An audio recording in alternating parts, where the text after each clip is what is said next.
Olá, meu caro ouvinte, que alegria ter você aqui comigo para mais um programa Sabedoria para o Coração. Esta é a nossa última mensagem na minissérie Trabalhando em Solo Rochoso. Estudaremos Juízes 16 e o título da nossa mensagem é Brincando com Fogo. Quando a biografia de Sansão começa no livro de Juízes, nós nos deparamos com um rapaz petulante, mimado, egoísta e rebelde, que a essa altura, sem dúvidas, já gerou anos de tristeza para seus pais.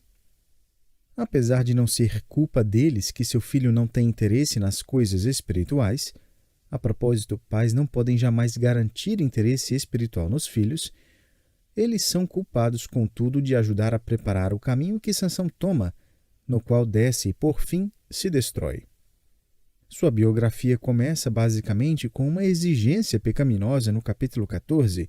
Ele finca os pés no chão e exige, em imaturidade, vi uma filha dos filisteus em Tímina, pegue-a para ser minha esposa. Seus pais deveriam ter dito, não, meu amigo, se vire, não o ajudaremos a pecar. Ao invés disso, seus pais devem ter discutido no quarto, é verdade que ela é uma pagã filisteia, mas, quem sabe, talvez com esse casamento ele sossegue um pouco. Ela pode fazê-lo se comportar melhor. Além disso, em todas as outras famílias daqui, um ou outro filho casou um dos filhos com um pagão. Por que lutar contra essa moda? Prepare-se então para mais anos de tristeza e remorso. Lembre-se do seguinte, em lugar algum na biografia de Sansão, a Bíblia coloca a culpa no seu pai ou na sua mãe. Na verdade, o Senhor os resgata de seu próprio comprometimento, que deve tê-los perturbado bastante, já que o casamento nunca é consumado. Em Juízes 14:20, descobrimos que antes de a cerimônia de casamento terminar, os filisteus praticamente anulam o casamento e ela se torna a esposa do melhor amigo de Sansão. E Sansão certamente não sossega. Na verdade, ele mergulha numa vendetta e mata 1000 filisteus. Imediatamente depois disso, reclama com Deus por tê-lo deixado com sede. Em sua tremenda graça, Deus transforma uma parte oca do chão em fonte de água. Mesmo assim, não há sinal algum de gratidão nem de arrependimento. Começando no estudo anterior, dividimos a biografia de Sansão em 3 capítulos, cada um deles caracterizado por uma palavra. O primeiro capítulo chamamos de descida. Sansão é governado por seus olhos. Ele desce no tobogã da lascívia e sua velocidade só aumenta com o passar do tempo.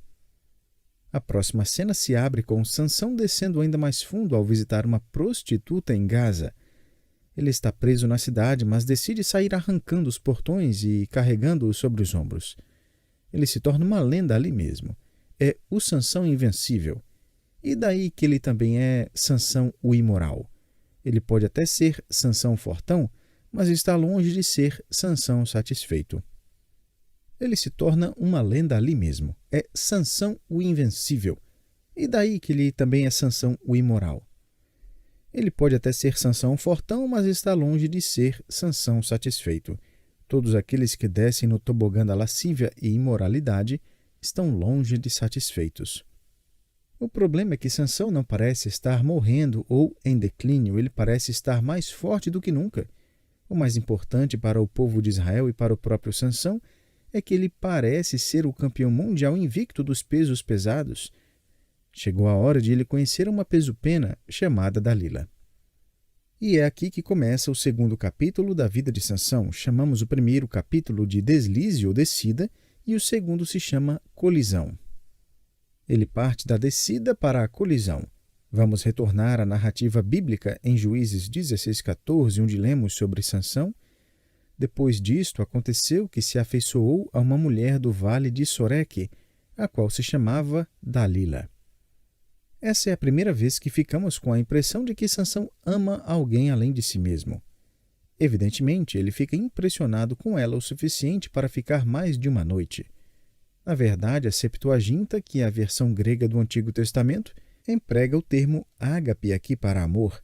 Pelo que parece, Sansão deseja se comprometer com ela com um amor leal e fiel. Alguma coisa mudou no decorrer dos anos. Creio que existe aqui mais do que a princípio parece. Uma coisa é certa, ela não é uma prostituta, o que já é um avanço para Sansão. Além disso, não lemos em lugar algum que Dalila é uma filisteia. Isso porque ela não é uma filisteia. Eruditos no Antigo Testamento apontam que seu nome é semita, não filisteu. Ela acontece de ser uma israelita, tem sangue hebreu correndo nas veias. Segundo o relato bíblico, ela é a primeira mulher israelita na qual Sansão se interessa, e essa é a sua primeira tentativa em muito tempo de se envolver em um relacionamento duradouro. É bom lembrar também que a essa altura Sansão já está na meia-idade. Várias décadas se passaram desde o momento que o capítulo 14 nos apresentou a um jovem israelita de cabeça quente, que exigiu que seus pais arranjassem seu casamento com uma moça filisteia. Não sabemos quanto tempo se passou entre o capítulo 14 e o 16. Além disso, passou-se um tempo também entre o verso 3 e o 4 de Juízes 16. Agora, em Juízes 16, 4, temos que apagar da nossa mente a imagem de um Sansão que se parece com Hércules. Ele é um homem de meia-idade já gasto. A essa altura, já julgou Israel por 20 anos. Muitas são as cicatrizes de batalhas pelas quais passou. Além do mais, viveu sempre um estilo de vida imoral, desregrado, sem se fixar em lugar algum. Tudo isso gerou um preço alto à sua saúde física e ao seu discernimento também. Temos todo motivo para crer que ele deseja de fato se estabelecer finalmente, o que faz da futura traição algo ainda mais trágico. Ele não faz ideia de que a tentação espera até agora para dar o golpe final, e ele não faz ideia de que está prestes a entrar numa cilada. A propósito, o diabo fica bastante contente de esperar 20 anos para poder nos derrubar. Antes de prosseguirmos, deixe-me fazer algumas observações sobre a tentação. Primeiro, a tentação geralmente envolve uma necessidade justificável. Sansão precisava se fixar em algum lugar, e isso era um bom sinal. Evidentemente, ele queria sair da estrada e estabelecer um lar. Quem sabe, talvez lutasse com arrependimento por não haver glorificado a Deus no passado e se tornado modelo de pureza perante a nação a qual servia como juiz. Quando conhece Dalila, ele não somente faz um compromisso de amá-la, mas dessa vez ele ama uma mulher israelita. Ele pensa, talvez, se minha mãe e meu pai me vissem agora, eles provavelmente teriam ficado muito felizes. Porém, Sansão faz mais comprometimentos com a virtude. Conforme veremos, ele passa a morar com Dalila sem qualquer menção a casamento. Estou apenas imaginando aqui, mas creio que se chamássemos Sansão e lhe perguntássemos se tinha colocado o carro na frente dos bois, ele diria: olha, tentei esse negócio de casamento antes e não deu certo. Paguei um preço alto. A festa virou uma briga e acabei perdendo minha noiva. Você acredita que ela se casou com o meu melhor amigo? Pois é, chega desse negócio de cerimônia legal. O que importa mesmo é o amor, só o amor. Portanto, essa tentação inclui uma necessidade justificável. No caso de Sansão, sua necessidade era a de estabelecer um relacionamento duradouro com uma mulher do seu povo. Segundo, a tentação geralmente nos distrai para não enxergarmos possíveis desastres. A tentação é só uma propaganda, você se lembra? Ela não mostra uma foto de como estaremos daqui a um ano. Se pudéssemos mostrar a Sansão uma foto do que ele seria um ano após ter sido capturado, ele não acreditaria. Ele se tornaria um homem velho cansado, curvado por causa do trabalho pesado, sem olhos e com as cavidades ainda escorrendo infeccionadas, acorrentado a uma pedra de moinho enquanto anda ao redor, moendo trigo dentro de uma prisão filisteia. Não dá para acreditar nisso. A tentação nunca mostra as fotos das coisas por vir. Mas a essa altura Sansão está dizendo: olha, vou fazer as coisas do meu jeito. Nada de arrependimento público diante de Deus. Nada de fazer uma declaração de arrependimento ou pedido de desculpas ao povo. Vou começar um lar aqui e escolher uma mulher israelita. É como se ele dissesse: me deixe em paz, vou me aproximar o quanto quiser do caminho reto, mas não darei um passo além do que for necessário. A verdade é que Sansão continua sem prestar contas a ninguém além de si mesmo. Lemos em Juízes 16:5, então os príncipes dos filisteus subiram a ela e lhe disseram: persuade-o e vê em que consiste a sua grande força e com que poderíamos dominá-lo e amarrá-lo, para assim o subjugarmos. A propósito, havia 5 cidades principais, cada uma delas governada por um príncipe ou ditador. Todos os 5 vão a Dalila com uma proposta. Para melhorar as coisas, eles dizem no final do verso 5, te daremos cada um 1.100 siclos de prata. Judas vendeu Jesus Cristo por 30 moedas de prata, que era o preço de um escravo defeituoso no primeiro século. Dalila recebe a proposta de trair Sansão por 5.500 moedas de prata, ou seja, ela estará segura financeiramente pelo resto da sua vida. Amor? Que amor! Seu caráter tem um preço. E os príncipes acabaram de alcançar esse valor. Ela concorda secretamente. Lemos no verso 6. Disse, pois, Dalila a Sansão, declara-me, peço-te, em que consiste a tua grande força e com que poderias ser amarrado para te poderem subjugar. Talvez você esteja pensando, mas Dalila deixa as coisas óbvias demais assim, é claro que ele suspeitaria de alguma coisa. Mas pense novamente, Sansão ouviu essa pergunta centenas de vezes no decorrer dos últimos 20 anos. Temos todo motivo para crer que somente Sansão e seus pais sabiam sobre o voto que havia sido feito entre eles e Deus, segundo o qual Sansão jamais cortaria seu cabelo. Sansão ouviu esta pergunta a vida inteira, e aí, cara, qual é o segredo para ficar tão forte assim? Isso sugere a propósito que Sansão não se parecia necessariamente com o Mister Universo. Havia um segredo. Ele pode muito bem ter se parecido como um homem qualquer que não passava horas do dia na academia, posando diante de espelhos. Tudo isso para dizer, essa pergunta de Dalila não foi estranha, na verdade era esperada, especialmente porque eles se amavam. Não deveria haver segredo. Sansão, você tem um segredo. Se quiser que sejamos um casal de fato, então não deverá manter esse segredo de mim. Qual é o segredo por trás da sua força incrível? Sansão responde no verso 7, se me amarrarem com 7 tendões frescos, ainda não secos, então me enfraquecerei e serei como qualquer outro homem. Então, no verso 8, os príncipes dos filisteus trouxeram a Dalila 7 tendões frescos, que ainda não estavam secos, e com os tendões ela o amarrou. Mais uma vez, precisamos corrigir a imagem que temos dessa cena. Não há menção de que Sansão dormiu durante esses experimentos. Nesse primeiro, não lemos que ela o amarrou enquanto ele dormia. Na verdade, como amarrar um homem enquanto ele dorme? Mas, provavelmente, Sansão não está dormindo. Na verdade, eles estão fazendo uma brincadeira que durará vários dias. Um erudito no Antigo Testamento chamou a brincadeira de Sansão, vamos brincar de os filisteus estão vindo. Os filisteus, às escondidas, entregam a Dalila 7 cordões frescos. Daí, quem sabe um dia após o jantar, Dalila diz, Sansão, comprei essas cordas novas aqui, vamos brincar de os filisteus estão vindo. Vou fingir que sou um filisteu e que consigo amarrá-lo no chão, porque você está fraco. Assim, ele a deixa amarrá-lo. No fim, ela diz, os filisteus vêm sobre ti, Sansão. Quebrou ele os tendões como se quebra o fio da estopa chamuscada. Assim não soube em que lhe consistia a força. Verso 9. Obviamente, os filisteus escondidos no outro quarto, ao verem que Sansão arrebentou as cordas, ficam lá quietinhos escondidos. Sansão não faz ideia de que essa brincadeira é mortal. Sem dúvidas, Dalila continua a brincadeira, mas faz cara feia. E ela tem razão, afinal, o homem que diz amá-la não lhe revela segredos de sua vida e coração. Continue nos versos 10 e 11, disse Dalila a Sansão, eis que zombaste de mim e me disseste mentiras, ora, declara-me agora com que poderia ser amarrado. Ele lhe disse, se me amarrarem bem com cordas novas, com que se não tenha feito obra nenhuma, então me enfraquecerei e serei como qualquer outro homem. Entre esses versos e o próximo, 1 ou 2 dias se passam. Dalila arranja cordas novas e diz a Sansão numa bela noite, vamos fazer aquela brincadeira de novo, comprei cordas novas, quero ver se você está me dizendo a verdade.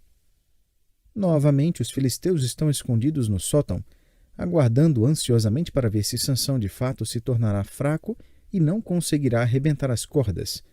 Mas o verso 12 diz que ele as arrebentou de seus braços como um fio.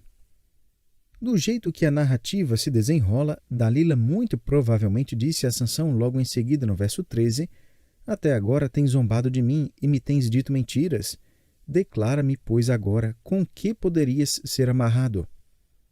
Em outras palavras, amo você e realmente desejo saber mais sobre sua vida, mas você só fica rindo da minha cara. Não tem graça, Sansão.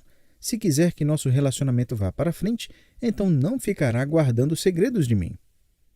Perceba que agora Sansão chega perigosamente perto de revelar a verdade. Continue no verso 13. Se teceres as 7 tranças da minha cabeça com a urdidura da teia, e se as firmares com pino de tear, então me enfraquecerei e serei como qualquer outro homem. Dessa vez ele vai dormir.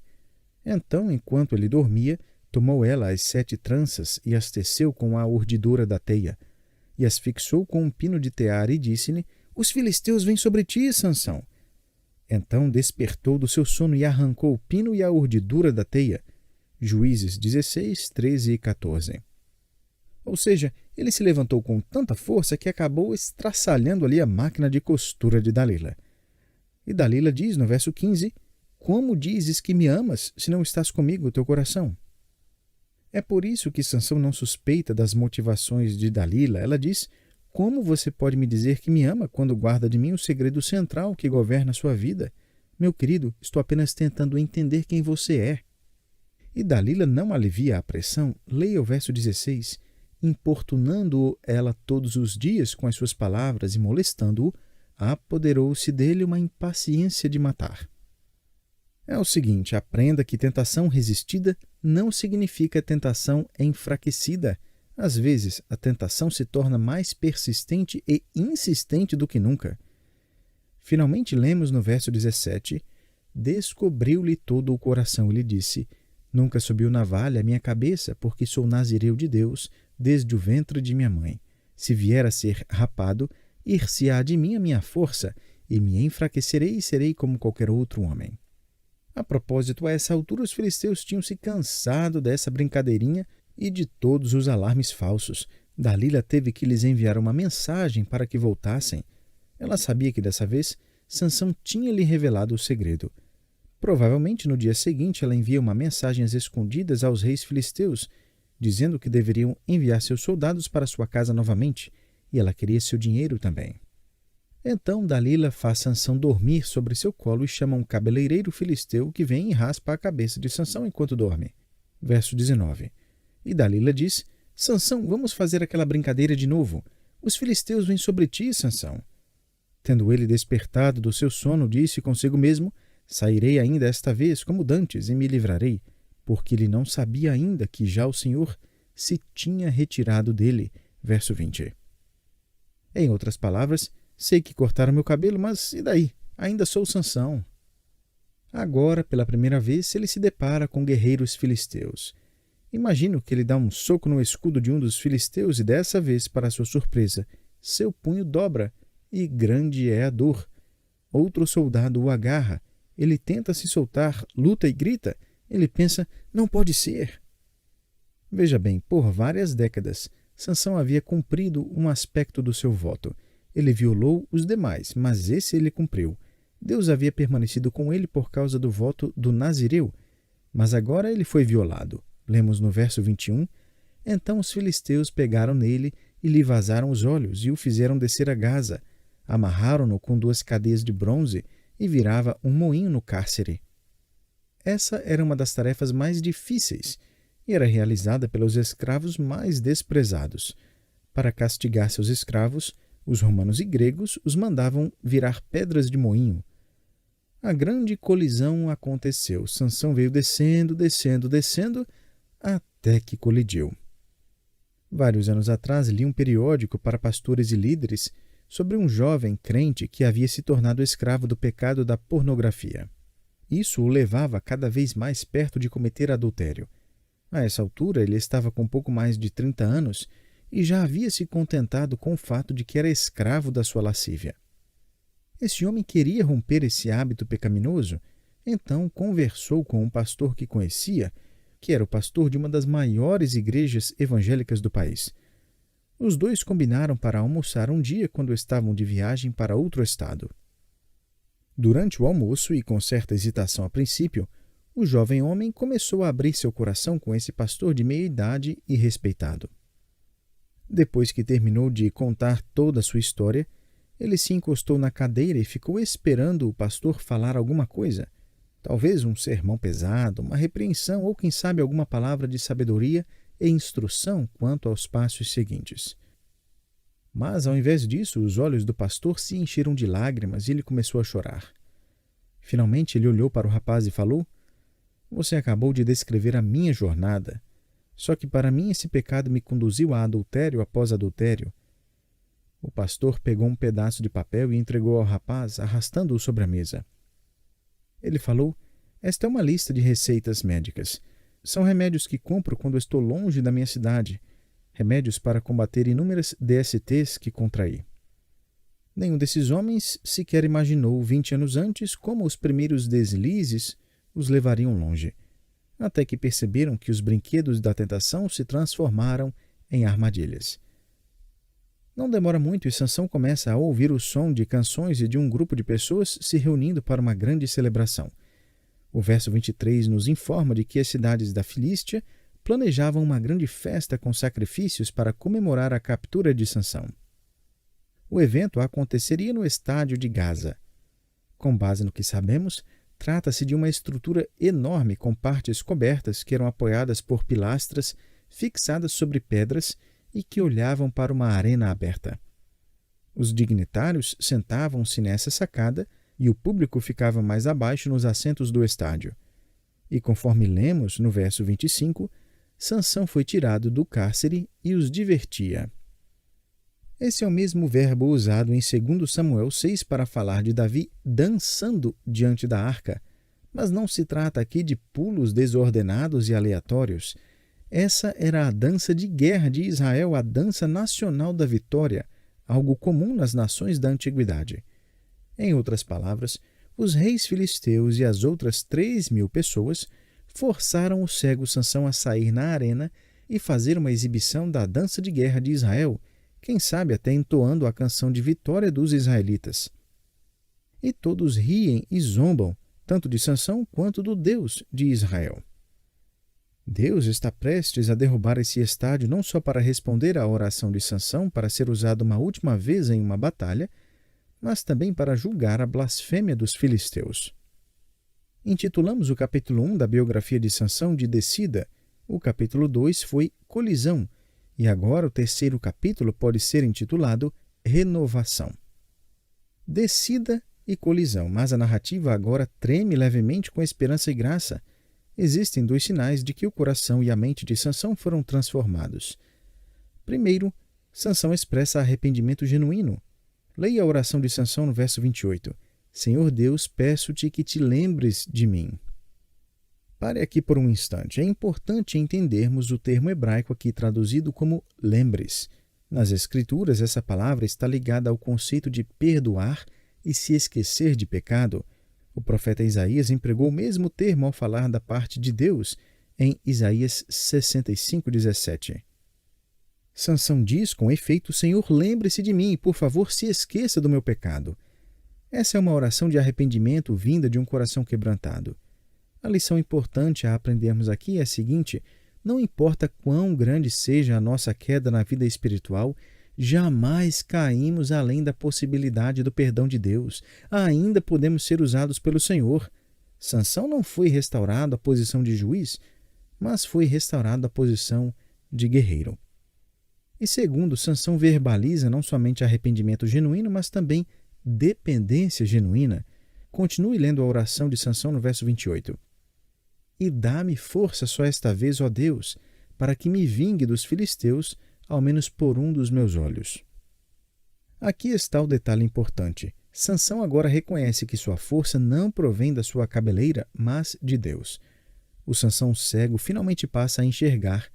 Visão espiritual é renovada e, quem sabe pela primeira vez, ele consegue enxergar o que mais importa. E Deus responde sua oração no verso 30, "E a casa caiu sobre os príncipes e sobre todo o povo que nela estava, e foram mais os que matou na sua morte do que os que matara na sua vida." Todos os 5 reis morreram, todos os dignitários e cidadãos principais, todos os influentes e poderosos da Filístia estão no estádio e são esmagados quando a estrutura desaba. Assim, Sansão mata mais na sua morte do que matou durante todas as batalhas no decorrer da sua vida. Mesmo assim, Não é exatamente o fim de um conto de fadas, não é? Deus perdoou Sansão, mas ele deixou de ganhar uma recompensa completa e, no fim, por consequência do seu pecado, perdeu sua vida. Os cabelos de Sansão cresceram novamente, mas seus olhos não. Deus restaurou Sansão a uma posição de demonstração de poder, mas não a posição de poder como juiz nazireu.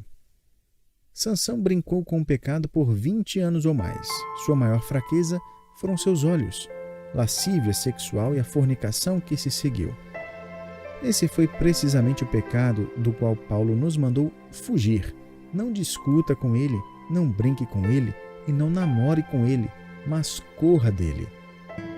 Se você está brincando com fogo, então corra para se proteger, corra por amor à sua família, corra por causa da sua integridade, corra por causa de sua vitalidade espiritual, corra para que seja plenamente usado pelo Espírito de Deus, corra por causa da sua igreja de testemunho, corra por causa do seu futuro. Entenda, você não consegue controlar as chamas desse incêndio.